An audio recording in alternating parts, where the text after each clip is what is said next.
Do you guys mind if I do this real quick? Anybody afraid of blood? No one's gonna pass out, right? Anybody scared of shots? Nobody? You are? Are you scared of blood? Right in front. He said it was okay, but I wouldn't pass out.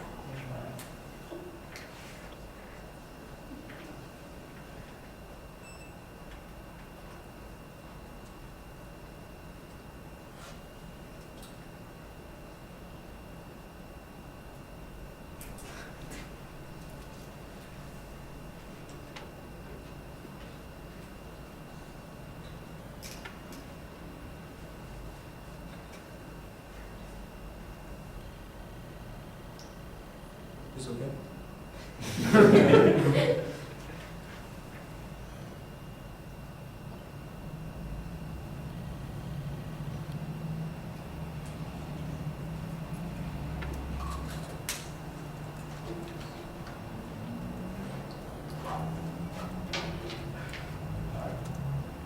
Anyway, hey class, diabetes, all right? It's not what fat people get, you know? Well, it is, but this is different. This is a type 1 diabetes, and I'm going to explain how it affects someone when they're a kid, into their teenage years, into their adulthood. I've personally lived with diabetes for about 13 years now. I was diagnosed when I was 5 years old, and it has been easy, but I've been pretty good at it. My parents have been helpful, and with the correct diet, exercise, and education about it, you should be able to live a pretty, somewhat regular lifestyle. For those who don't know what diabetes really is, type 1 diabetes. Type 1 diabetes is defined in the Mayo Clinic as a condition in which the pancreas no longer produces the hormone insulin, which is something that we all need to survive. If you don't know what insulin is the hormone the pancreas produces that regulates the glucose into our blood. As a diabetic, you need to check your blood. You check your blood, see how much sugar is in your blood, and then depending on how much sugar, you give yourself a shot of insulin, and it should regulate it. You either give yourself a shot, or some people get a pump. So mostly older people or less active people get a pump. So, because active people gotta take it out every once in a while. When I was diagnosed, I was 5, and it was weird because, when you're a kid, you go play, you eat candy, and you don't really have to worry about what you eat because you're a kid, you don't care. And it's overwhelming for parents because, I don't think any parent wants their kid to suffer and have to take shots and check their blood every day. So it takes a lot of getting used to. And you have to learn how to count carbs. Counting carbs is pretty hard because I'm not very good at math. And it was like 1 for every 12 grams of, or 12 carbs. And once I got to the 30s, I lost track.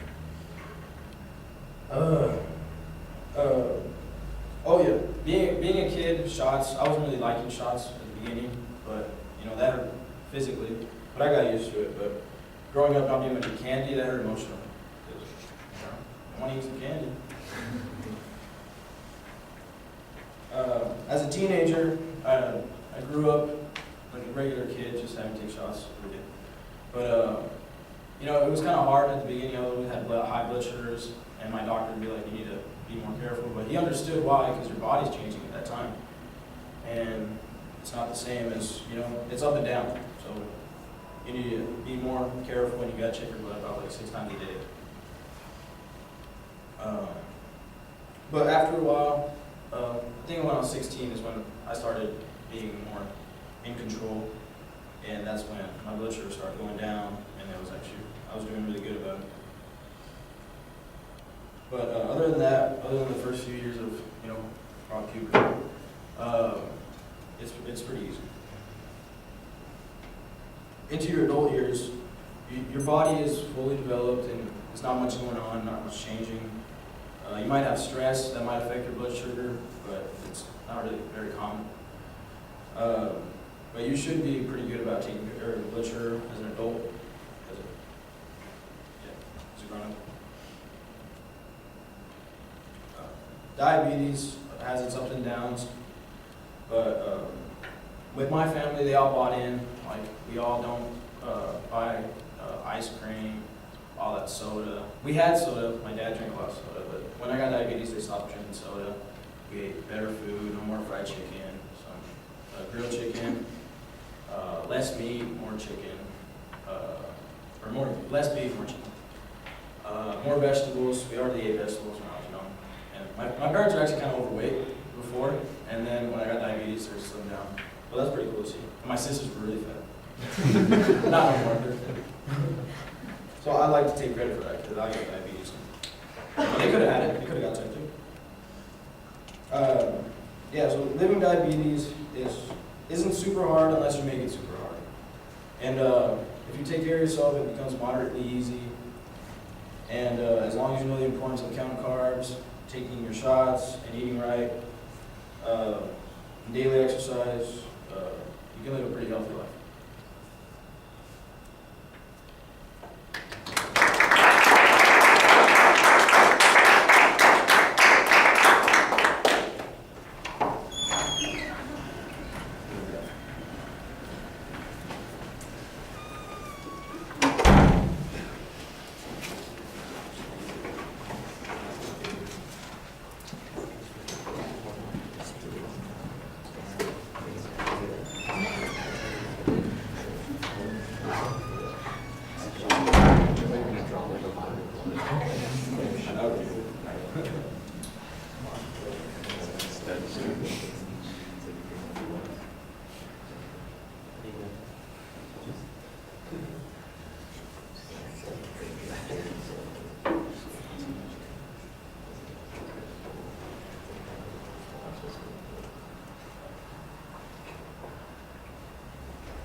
All right, Wesley, what did you think? I thought that in the beginning that the attention device was really effective. For me personally, because I was really into it, like seeing what he was doing. And he clearly stated his thesis of how diabetes affects you from different stages in life. I also liked how he explained a lot of like going into detail of like what insulin was and the examples that he gave.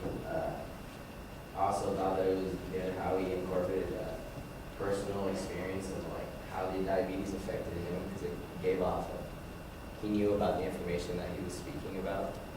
And then just the negatives, I would say he just read off the card a little too much, but he kept a good, almost like conversational tone.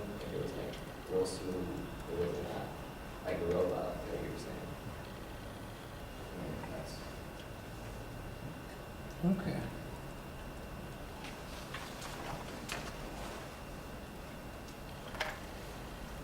Well, I like the idea of the action as the attention device. The problem is that it's a minute of silence. We don't really know what the hell is going on. I mean, I know what's going on. I've got a vague idea, you know. I know plenty of people who test their blood on a regular basis. But you need to kind of explain what's going on, because you're doing something in front of us and you're not talking about or explaining it and how it's fitting into what you're talking about. It just feels awkward. And that's the only visual material you have in the presentation. You're using it right at the beginning, so you want to integrate it into the speech a little bit more.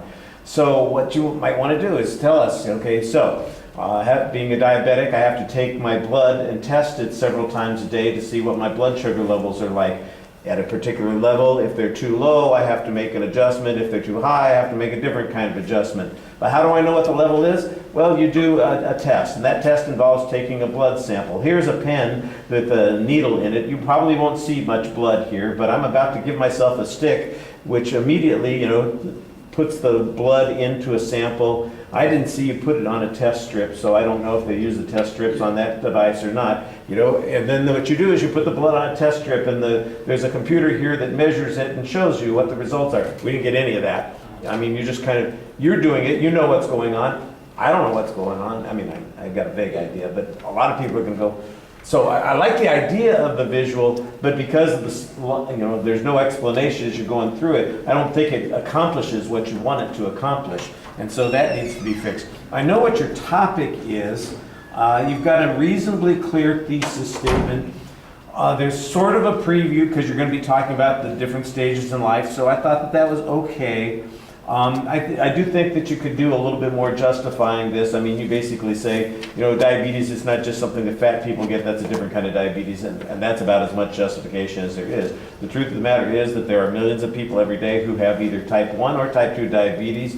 The type 1 is the kind that you were born with, where you were, it's an issue that you have your whole life. Type 2 is the one that you think, well, that's what the fat people get, that kind of thing. But both of them are treated in a very similar way. You have to regulate the amount of insulin that you have. And I thought you did a good job defining the insulin, defining the glucose levels, talking about what the pancreas is supposed to be doing in regard to those things. That part was relatively clear, and the explanations there are fine. But it just seems to me like there needs to be a little bit more of a structure and citation of that material at the beginning. I thought that the thing that makes the speech most unique and interesting for you is that you've got personal experience that you're talking about here, and you talk about it from the perspective of a kid. Look, kids want to be able to eat candy. They want to, live life the same way all the other kids are doing, and that was a problem for you. When you discovered you couldn't do this, that became an issue. Fortunately, your family backed you up in a lot of ways. They stopped buying sodas and getting ice cream, and that's a tough thing for people to give up, but they want you to be okay, so they're doing that kind of stuff. Then it's got an ancillary benefit. I like that. I mean, talking about your family, I said, and my sister's not the fat pig that she once was. By the way, he said that. I didn't say that, okay? So if you ever hear this, Winston's sister, that's him talking. He gets all the credit on that.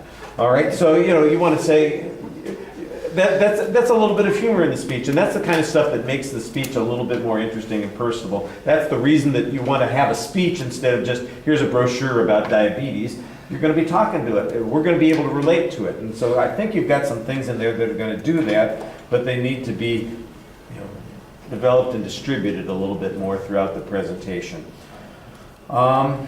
You're doing a little bit of reading that I think you want to be able to avoid at this particular point. So there's good stuff in the speech. It feels like it's not quite hitting where it should be at this point. It should be organized a little bit more, and it should be a little bit more natural when you're speaking about the material. All right, thank you.